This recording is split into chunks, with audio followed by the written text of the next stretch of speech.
So అలాగే గురుగారు recent టైమ్స్లో చాలా వరకు రాజయోగం అంటే ఏంది అనేది కూడా చాలామంది మాట్లాడుతున్నారు. అంటే రకరకాల భిన్నాభిప్రాయాలు ఉన్నాయి. అసలు రాజయోగం అంటే ఏంది గురుగారు? ఎప్పుడు స్టార్ట్ అవుతుంది మనిషికి? రాజయోగం అనేటువంటిది రాజు అంటే పాలించేవాడు, రైట్. సో రాజభోగం వేరు, రాజయోగం వేరు. సో ఇక్కడ రాజయోగం గురించి మాట్లాడుకుంటే బ్యూరోక్రాట్స్, ఐఏఎస్, ఐపీఎస్లు, ప్రత్యక్ష ఎన్నికలలో పాల్గొనేటువంటి వాళ్ళు, ఉదాహరణ సర్పంచ్ నుండి మొదలుకుంటే MPTC, ZPTC, MLA, councillor, corporator, MLA, ప్రత్యక్ష రాజకీయాల్లో ఉండేవాళ్ళు. Corporator, councillor, MLA plus elected MLC plus ఎంపీలు, లోక్సభ ఎంపీలు, మినిస్టర్లు ప్లస్ ఐపీఎస్, ఐఏఎస్లు, సో ఓఎస్జీలు, ప్రిన్సిపల్ సెక్రటరీలు, వీళ్ళందరూ కూడా రాజయోగుల కిందకి వస్తారు. రాజయోగులు అంటే ఎవరికైతే పెన్ పవర్ ఉంటుందో, ఎవరికైతే సైన్ పవర్ ఉంటుందో, సంతకం పవర్ ఉంటుందో, వాళ్ళందరినీ మనం రాజయోగులుగా భావిస్తాం. సో రాజయోగులు అవ్వాలంటే జాతకంలో రవి ఉచ్చలో ఉండాలి. జాతకంలో ఎవరికైతే రవి 11వ స్థానంలో, 10వ స్థానంలో, లగ్నములో, 2వ ఇంట్లో, 3వ ఇంట్లో, 4వ ఇంట్లో, 5వ ఇంట్లో రవి ఉంటాడో, అలాగే లగ్నాతును ధనుసు లగ్నం కానీ, కర్కాటక లగ్నం కానీ, వృశ్చిక లగ్నం కానీ, మీన లగ్నం కానీ అవుతుందో, కొంతమందికి మీనరాశిలో గురువు ఉంటాడో, అలాగే మకరం, కుంభరాశులలో శని ఉంటాడో, అలాగే కర్కాటక రాశిలో రవి కానీ, గురువు కానీ ఉంటాడో, సో ఇలాంటి కొన్ని ప్రత్యేకమైనటువంటి పరిస్థితులలో వాళ్లకు రాజయోగం అనేటువంటిది ఏర్పడుతుంది. రాజయోగం అంటే ఖచ్చితంగా గవర్నమెంట్ రిలేటెడ్గా ఉండాలి. అది రాజకీయ రంగం అవ్వచ్చు, లేదా ప్రత్యేకించి ప్రభుత్వ రంగంలో మంచి పొజిషన్లో ఉద్యోగాన్ని నిర్వహించడం అవ్వచ్చు. ఈ రెండింటిని రాజయోగులు అంటారు. రాజయోగులకు గవర్నమెంట్ ఇచ్చేటువంటి కార్లు ఉంటాయి. అవును, రాజయోగులకు. ఉదాహరణ ఎమ్మెల్యేకు గవర్నమెంట్ కార్ ఇస్తుంది, గన్మెన్లు ఇస్తుంది. అట్లనే ఎంపీలకు చాలా పెద్ద ఎత్తున బెనిఫిట్స్ ఉంటాయి. అలాగే హోమ్ మినిస్టర్ కానీ, ఇతరత్ర మినిస్టర్లు కానీ, వీళ్ళంతా రాజయోగులు. సో వీళ్ళందరూ ఆ రేంజ్కి ఎదగాలి అంటే జాతకంలో ఖచ్చితంగా వాళ్లకు రవికి సంబంధించినటువంటి మంచి స్థానము ఉండాలి. కొన్నిసార్లు మేషరాశిలో రవి ఉండడం జరుగుతుంది. సో అలా కొన్ని వాళ్ళ జాతకాన్ని మనం విశ్లేషించినప్పుడు వీళ్ళకి రాజయోగం ఉన్నదా లేదా అనేటువంటి విషయాన్ని మనం అంచనా వేయవచ్చును.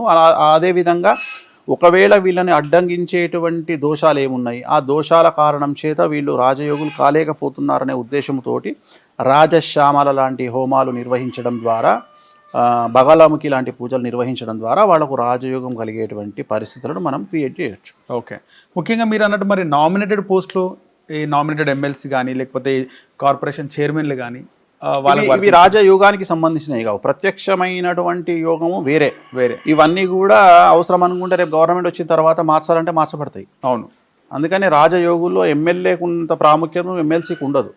నామినేటెడ్ ఎమ్మెల్సీకి ఉండదు. అది ఏ ఎమ్మెల్సీ అయినా చూడు, నువ్వు అబ్జర్వ్ అయ్యి. ఎమ్మెల్సీ అనేది వేరు, ఎమ్మెల్యే అంటే మళ్ళీ వేరది. నియోజకవర్గ ప్రజలు. ఇప్పుడు రాజ్యసభ ఎంపీకి లోక్సభ ఎంపీకి చాలా తేడా ఉంటుంది. అవును, రాజ్యసభ ఎంపీకి 10% వర్త్ ఉంటే నా లోక్సభ ఎంపీకి 100% ప్రత్యేకత ఉంటుంది. సో అందుకని అది రాజయోగం వేరు, రాజభోగం వేరు. ఈ రాజభోగుల్లోకి రాజ్యసభ ఎంపీలు వస్తారు, ఎమ్మెల్సీ వస్తారు. సో అదే నువ్వు రాజయోగులు అంటే నీకు ఖచ్చితంగా వాళ్ళ లెవెల్ వేరే ఉంటుంది. వాళ్ళు టాప్ లో ఉండాల్సిన పరిస్థితి ఉంటుంది. సో అందుకని ఆ దశ ప్లస్ ఆ జాతకంలో ఉండే యోగాలు, రవి ఎక్కడున్నాడు, గురువు ఎక్కడున్నాడు, దీన్ని బేస్ చేసుకొని మనం డిసైడ్ చేస్తాం. ఓకే, సో రాజభోగం అంటే వేరే కేటగిరీ వస్తుంది. వేరే కేటగిరీ వస్తుంది. ఇప్పుడు సినిమా హీరోలు, సెలబ్రిటీస్, వీళ్ళు ఏ కేటగిరీలకు? వీళ్ళు రాజభోగుల కిందకి వస్తారు. రాజభోగులు. రాజభోగులు అంటే ఎవరు అంటే, పూర్వకాలములో రాజుల దగ్గర ఏనుగులు ఉండేవి. అవును, ఏనుగులు ఉండేవి. అట్లనే అమ్మవారు, లక్ష్మీ అమ్మవారి దగ్గర ఏనుగులు ఉంటాయి. అంటే ఏనుగులు అనేటువంటివి నీ కింగ్డమ్కు లేదా నీ స్ట్రేచర్కు, నీ యొక్క గొప్పతనానికి ప్రతీక. అంటే నువ్వు ఏనుగులను పెట్టుకున్నావు అంటే ఇటు తోపురా అంటారు. ఏనుగులు ఎప్పుడు పెట్టుకుంటావు అంటే నువ్వు రాజైతే పెట్టుకుంటావు, నీ దగ్గర డబ్బులు ఖర్చు చేయగలిగిన స్తోమత ఉంటే పెట్టుకుంటావు. అదే కలియుగానికి వచ్చినప్పుడు ఏనుగులు ఏవైనాయి? రేంజ్ రోవరు, ఆడి, వెల్లారు, ఇవన్నీ కూడా బెంజు, ఇవన్నీ కూడా నీకు ఇప్పుడు ఏనుగుల కిందికి సమానం. ఎందుకంటే ఇది కిలోమీటర్కు 5, 6, 7 ఇస్తాయి. ఓకే, సో ఇవన్నీ ఇప్పుడు ఏనుగులతో సమానం. సో రాజభోగులు అంటే ఎవరు అంటే, భోగాన్ని అనుభవించే వాళ్ళను రాజభోగులు అంటారు. అంటే ఉదాహరణ, రాజయోగులు అనుకుందాం. రాజయోగికి ఏముంటాయి అంటే గవర్నమెంట్ ఒక కారు ఇస్తుంది, అవును, గవర్నమెంట్ ఒక బంగ్లా ఇస్తుంది. ఒక మినిస్టర్ ఉన్నాడు, మినిస్టర్కి ఏమి ఇస్తుంది గవర్నమెంట్? ఒక బంగ్లా ఇస్తుంది, ఒక ఇల్లు ఇస్తుంది, ఒక గన్మెన్ ఇస్తుంది, సెక్యూరిటీని ఇస్తుంది, లగ్జరీ కార్లు ఇస్తుంది. సో ఇది రాజభోగులు డైరెక్ట్గా తెచ్చుకోగలుగుతారు. అంటే వాళ్ళు బంగ్లా కొనుక్కోగలుగుతారు, వాళ్ళు గన్మెన్లను పెట్టుకోగలుగుతారు, వాళ్ళ కార్లు ఉంటాయి, వాళ్ళకు విలాసాలు ఉంటాయి. సో రాజభోగము అంటే ఎవరైతే రాజు ఎంజాయ్ చేయగలిగిన దాన్ని వీళ్ళు ఎంజాయ్ చేస్తారో వాళ్ళు రాజభోగులు. రాజుకి ఏమేమి ఉంటాయి అంటే లగ్జరీస్ ఉంటాయి. ఆ లగ్జరీస్ ఎవరి దగ్గర అయితే ఉంటాయో వాళ్ళందరూ రాజభోగులు. So almost all Jubilee Hills, Madhapur ఏరియాలో ఉండే వాళ్ళందరూ రాజభోగులు. అంతే. ఎందుకు? జూబ్లీ హిల్స్, మాదాపూర్ ఏరియాలో గజం 3 లక్షలు ఉంటది కాబట్టి ఆ ఏరియాలో 1000 గదాల ఇల్లు కొనుక్కుండు అంటే అక్కడనే 30 కోట్లు ఖతమైపోయింది. సో అట్లాంటి వాళ్ళందరూ రాజభోగులే. 30 కోట్ల ప్లాట్ కొనగలిగిన వాడు 10 కోట్లు పెట్టి ఇల్లు కడతాడు, 2 కోట్లు పెట్టి కారు కొనుక్కుంటాడు. సో ఇవన్నీ కూడా రాజభోగం తాలూకా వ్యవహారాలు. రాజభోగము అంటే లగ్జరీ లైఫ్ను లీడ్ చేసేవాడు రాజభోగి. సో రాజభోగికి చదువుతో సంబంధం లేదు, రాజయోగికి చదువుతో సంబంధం. ఓకే, నువ్వు ఒక ఐపీఎస్ కావాలంటే చదువుకోవాలి, ఒక ఐఏఎస్ కావాలంటే చదువుకోవాలి. కానీ నువ్వు ఒక మినిస్టర్ ఉన్నాడు, ఆ మినిస్టర్కు చదువుతో పని లేదు. రైట్, ఖచ్చితంగా. సో రాజభోగి కూడా చదువుతో పని లేదు. రాజభోగి టీవీ ఛానల్ పెట్టొచ్చు, రాజభోగి వ్యాపారం పెట్టొచ్చు, రాజభోగి 100 మంది ఎమ్మెల్యేలను తయారు చేయొచ్చు, ఒక పార్టీ పెట్టొచ్చు. సో రాజభోగి ఏదైనా చేయగలుగుతాడు. అంటే ఇక్కడ నథింగ్ బట్ ఏంటంటే దీన్నే మనం ఒక పరిభాషలో చెప్పాలంటే చదువుకున్నోడు ఉద్యోగం చేస్తాడు, చదువుకున్నోడు ఉద్యోగాలు ఇస్తాడు. రైట్. అంటే నువ్వు వ్యాపారం పెట్టడానికి చదువు అవసరం లేదు, డబ్బులుంటే చాలు. సో ఇలా డబ్బులు ఉన్న వాళ్ళందరినీ మనం రాజభోగులు అంటాం. ఉదాహరణ, సినిమా ఇండస్ట్రీలోకి వెళ్ళాలి అంటే ఒక హీరో సూపర్ స్టార్ కావాలి అంటే చదువుతో సంబంధం లేదు, టాలెంట్. ఇప్పుడు మనం తీసుకుంటే మన టాలీవుడ్ ఇండస్ట్రీలో ఉన్న హీరోలను హీరోలో తీసుకుంటే నాకు తెలిసి పీజీ చేసిన వాళ్ళు ఎవరు లేరు. ఓకే, వాళ్ళందరూ ఫాస్ట్ గానే వచ్చేసి అంటే వాళ్ళందరూ కూడా చిన్నప్పటి నుండి వాళ్ళ ఎయిమ్ ఒకటే, హీరో కావాలి అంతే. సో చదువుతో సంబంధం లేదు వాళ్ళకి. ఎంతసేపు ఎక్స్ప్రెషన్, డైలాగ్ డెలివరీ, డిక్షన్ ఇవే ఉంటాయి తప్ప వాళ్ళకు నేను 10th చదివినా, ఇంటర్ చదివినా, డిగ్రీ చదివినా, నేను ఎంట్రన్స్ రాసిన ఇవి లేదు వాళ్ళకు. సో వీళ్ళందరూ కూడా రాజభోగులు. సినిమా ఇండస్ట్రీ ఆల్మోస్ట్ ఆల్ వ్యాపారస్తులు, ఎంటర్ప్రెన్యూర్స్, కంపెనీ ఓనర్సు.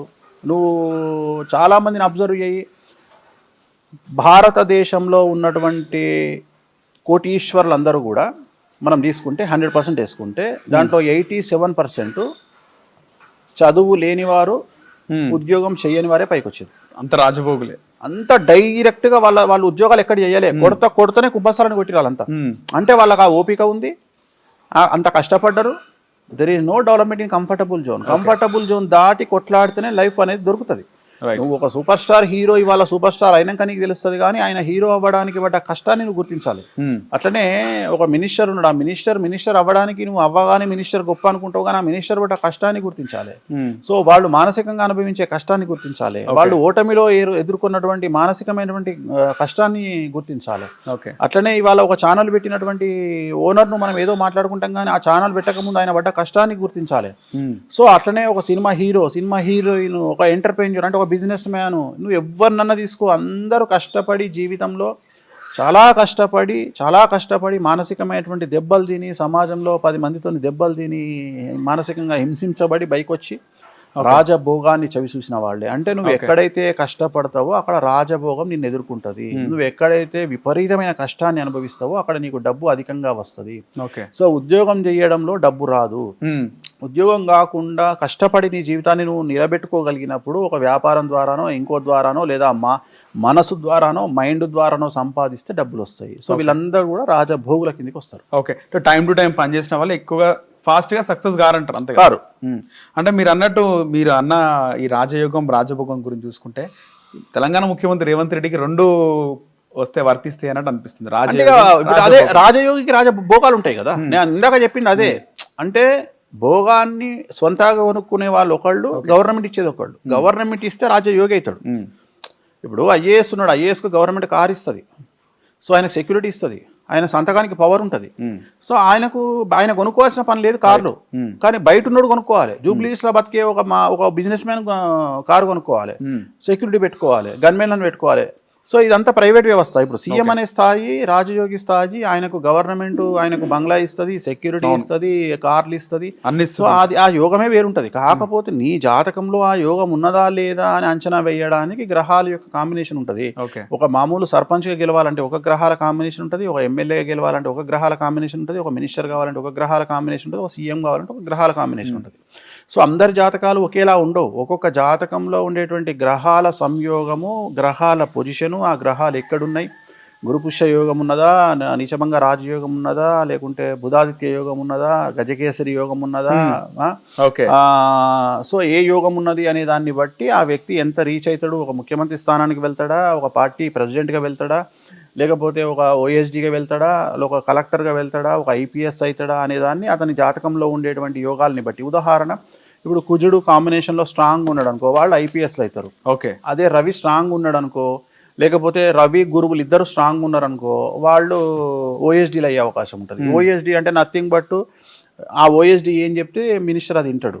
అంటే ఇక్కడ మాట చెల్తుంది అంటే గురువు స్ట్రాంగ్ ఉండాలి. గురువు స్ట్రాంగ్ ఉంటే మాట చెల్తుంది. ఓకే. సో ఆ జాతకాన్ని మనం విశ్లేషించవచ్చు. ఒక మనిషి జాతకాన్ని విశ్లేషించినప్పుడు ఓకే ఈయనకు రవి గురువుల కాంబినేషన్ బాగుంది అన్నప్పుడు మనం అంచనా వేసి ఓకే ఈయన మనకు ఓఎస్డీ లెవెల్ వెళ్తాడు, లేదా ప్రిన్సిపల్ సెక్రటరీ అవుతాడు. ఓకే. సో ఇట్లాంటి కాంబినేషన్స్ ఉంటాయి. ఉదాహరణ, ఒక అమ్మాయికి రవి శుక్రులు ఉన్నారు. రవి శుక్రులు ఉన్నప్పుడు రాజకీయ పరమైనటువంటి వ్యవస్థల ద్వారా అమ్మాయి జాతకం బాగుండే అవకాశం ఉంది. ఖచ్చితంగా వాళ్ళు అది వదిలిపెట్టి వేరే రకంగా పోతే వర్కౌట్ కాదు. ఉదాహరణ, రవి శుక్రులు అంటే, రవి అంటే రాజకీయము, శుక్రుడు అంటే సినిమా ఇండస్ట్రీ. అంటే రవి శుక్రుడు ఉన్నటువంటి అమ్మాయిలు ఖచ్చితంగా సినిమా ఇండస్ట్రీ వైపు, రాజకీయాల వైపు మళ్ళీ, లేదా ఇద్దరి వల్ల తమ లైఫ్ని ముందుకు తీసుకెళ్లే అవకాశం ఉంటుంది. వాళ్ళు ఇండస్ట్రీలో లేకున్నా సరే, ఒక అమ్మాయికి శుక్రుడు ఉచ్చలో ఉంటే అయితే అమ్మాయి హీరోయిన్ అవ్వాలి, లేదా అమ్మాయి సినిమా ఇండస్ట్రీకి సంబంధించినటువంటి వ్యక్తికి భారీగా వెళ్ళే అవకాశం ఉంటుంది, లేదా తను ప్రొడ్యూసర్ అయ్యే అవకాశం ఉంటుంది. ఓకే. అట్లనే రవి ఉచ్చలో ఉన్న అమ్మాయి అయితే రాజకీయ నాయకుడి వల్ల పైకి వచ్చేటువంటి అవకాశాలు ఉంటాయి. అట్లనే బుధుడు ఉచ్చలో ఉన్న అమ్మాయి అయితే యాంకర్ అయ్యే అవకాశం ఉంటుంది. ఎందుకంటే యాంకర్లకు గొంతుతో పని ఉంటుంది. బుధుడు అంటే గొంతు, వాయిస్. ఎందుకంటే ఇప్పుడు నువ్వు బాలసుబ్రహ్మణ్యం గారి జాతకం తీసుకుంటే, సింగర్ శ్రేయా ఘోషాల్ జాతకం తీసుకుంటే ఆమెకు బుధాదిత్య యోగం ఉంది, బాలసుబ్రహ్మణ్యం గారికి బుధాదిత్య యోగం ఉంది. అంటే ఎవరికైతే బుధాదిత్య యోగం ఉంటుందో వాళ్ళ వాక్కు అనేటువంటిది చాలా ఇంపార్టెంట్ ఉంటుంది. వాళ్ళ వాక్కు అంటే వాయిస్ అంటారు దాన్ని. ఆ వాయిస్ ద్వారా వాళ్ళకు పేరు ప్రఖ్యాతులు వస్తాయి. అట్లా ఒక మనిషిని మనం అంచనా వేసినప్పుడు వీళ్ళు సినిమా ఇండస్ట్రీలో పైకి వస్తారా, వీళ్ళు వోకల్ ఇండస్ట్రీలో పైకి వస్తారా, వీళ్ళు ఇన్స్ట్రుమెంట్ ద్వారా పైకి వస్తారా, వీళ్ళు క్రీడారంగం ద్వారా పైకి వస్తారా. ఉదాహరణ, రవి శుక్రులు ఉన్నటువంటి మగపిల్లల్ని తీసుకుంటే వాళ్ళు క్రికెట్లనో, వాలీబాల్నో, ఇంకే స్పోర్ట్లనో మంచి ప్రాముఖ్యత సంపాదించే అవకాశం ఉంటుంది. సో అట్లా మనం అంచనా వేయొచ్చు. ఒక వ్యక్తి జాతకాన్ని విశ్లేషించినప్పుడు వాళ్ళు ఏ స్థాయికి వెళ్తారు, ఆ గ్రహాల యొక్క కారణం ఏంది అని తెలుసుకునే అవకాశం ఉంటుంది.